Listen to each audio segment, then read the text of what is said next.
নমস্কাৰ সকলোকে মোৰ এটা নতুন ভিডিঅ'ৰ সৈতে আৰু আজি মই বনাবলৈ লৈছোঁ ৰঙালাও আগ আৰু এইফালে মাছ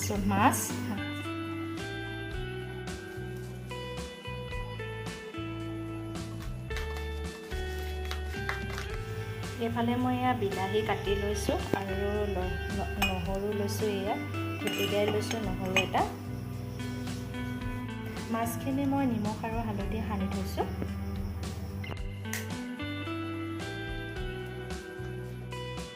এইফালে মোৰ তেলখিনি গৰম হৈ গৈছে আৰু এতিয়া মই দি দিম মাছখিনি।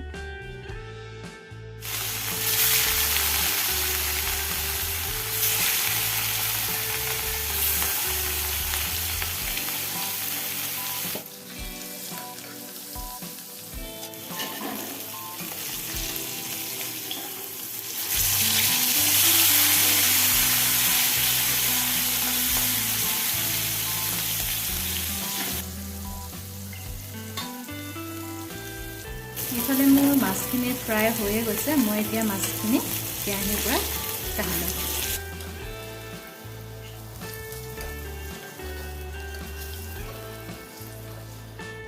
এতিয়া মই তেলত শুকান জলকীয়া লগতে নহৰু, খুন্দি থোৱা নহৰুখিনি দি দিছোঁ।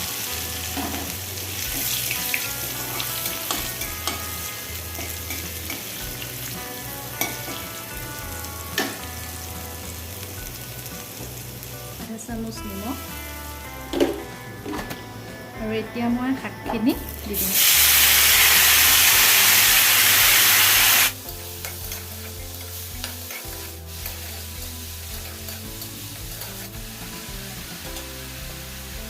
এতিয়া মই ইয়াত দিছোঁ আধা চামুচ হালধি। এতিয়া মই শাকখিনি ভালদৰে ভাজি ল'ম।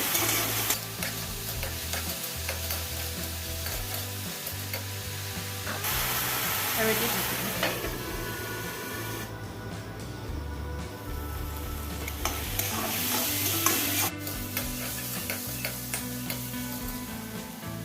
এতিয়া মই ইয়াত কাটি থোৱা বিলাহীখিনি দি দিম।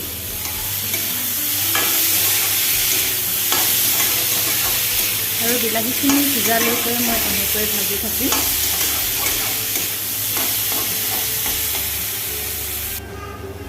ইফালে মোৰ শাকখিনি ধুনীয়াকৈ ভাজি হৈ গ'ল, বিলাহীখিনিও ধুনীয়াকৈ ভাজি গ'ল আৰু এতিয়া মই ইয়াতে দি দিম গৰম পানী।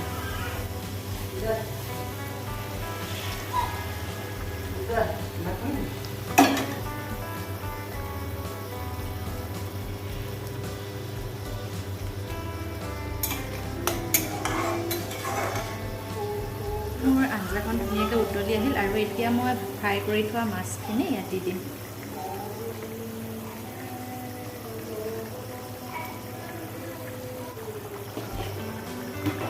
এতিয়া মই অকণমান সময়ৰ কাৰণে ঢাকি দিছোঁ।